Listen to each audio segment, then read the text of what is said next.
Welcome to Fabulously Flawed with your host, Marni, where Mondays mean motivation, and by Wednesday, we're dishing out dazzling advice with a Newsweek twist. This is your go-to spot for embracing the mess, celebrating the successes, and never letting anyone dull your sparkle. Join us for laughs, life lessons, and a whole lot of fun. Fabulously Flawed, where perfect is overrated and every flaw is fabulous.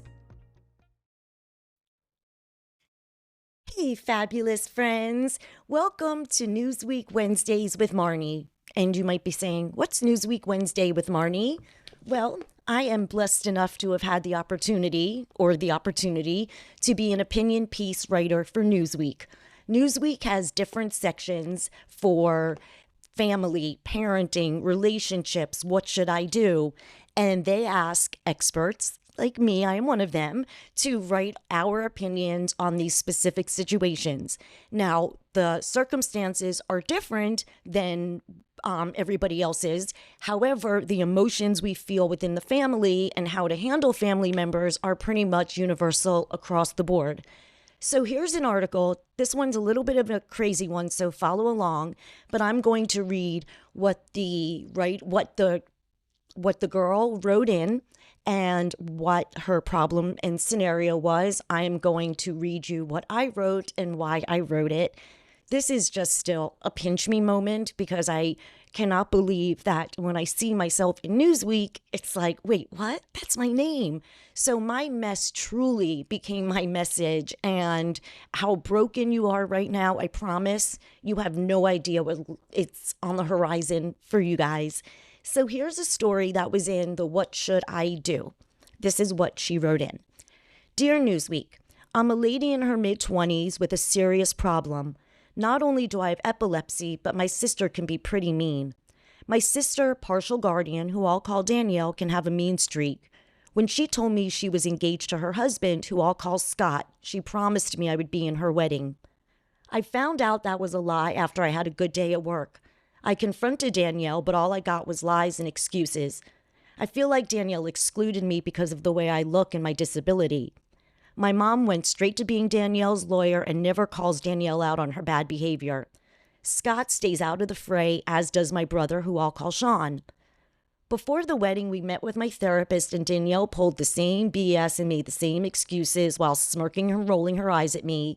Sean wasn't there. I always make excuses for her bad behavior. I'm afraid of my family's reaction. I have been there. Whew.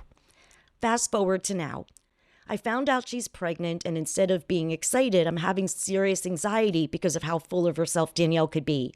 I found out a couple days ago that she deliberately didn't post one of her pictures I'm in on Instagram, so I called her out without attacking her character.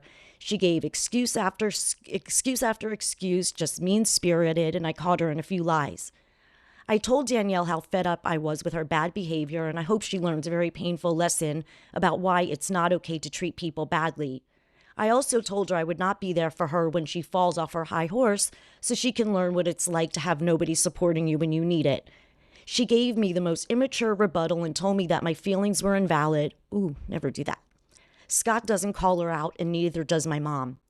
I talked to my best friends, who I'll call Erin and Kelly. Kelly, Erin, and I have been the best of friends since we were teenagers and show no signs of stopping.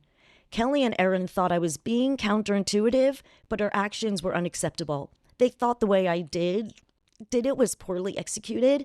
I talked to my boyfriend, who I'll call Vince, and his mother, who I'll call Cindy. Cindy thought I did the right thing, especially since neither my mom and Scott are willing to tell her that her behavior is wrong.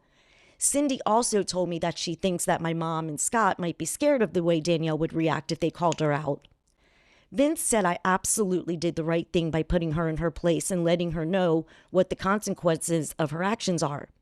He thought I did the best thing because nobody tells Danielle she's wrong when she does things that are cruel. Vince and I have been together for 6.5 years. Did I do the right thing by calling her out? So I wrote, they had a few other people that were marriage specialists, a psychiatrist, and then Marni. Toxic is toxic and liars are liars.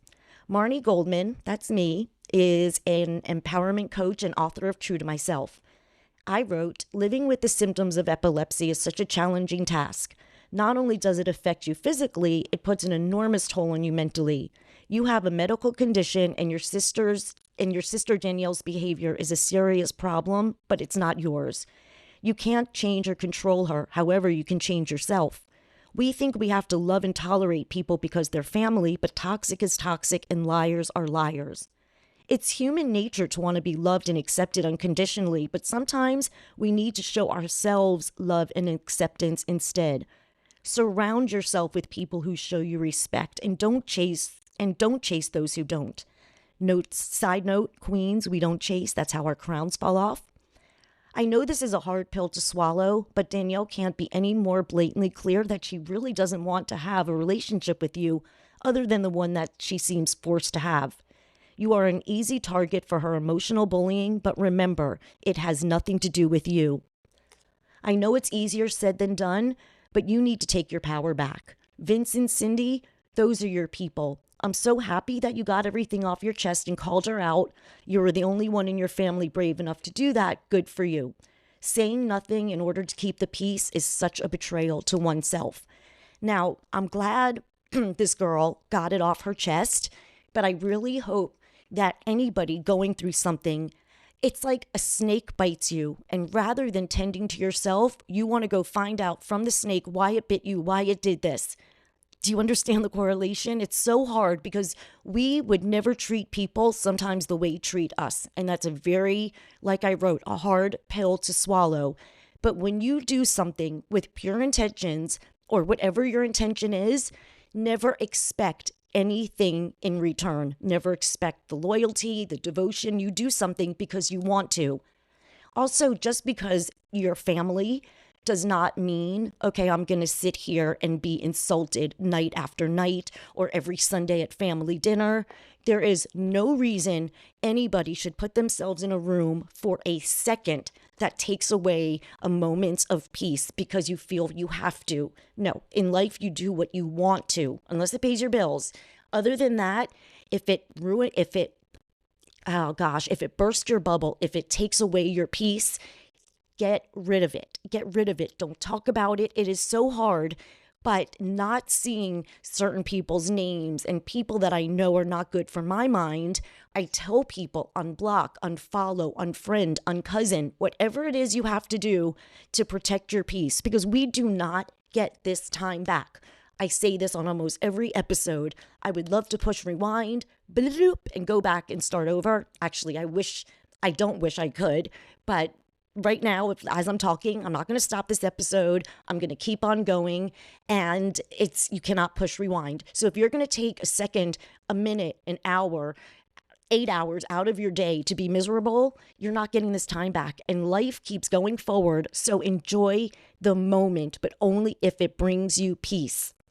And I hope that you enjoyed this scenario. And every Wednesday, I will have another Newsweek scenario. I have 60 of them, so I think we're good for the year. Remember, guys, never let anyone burst your bubble. Never let anyone dull your sparkle. Peace is your power. Peace is your power. Sending everybody so much love, so much peace. And until next time. Is your go-to spot for embracing the mess, celebrating the successes, and never letting anyone dull your sparkle. Join us for laughs, life lessons, and a whole lot of fun. Fabulously Flawed, where perfect is overrated and every flaw is fabulous.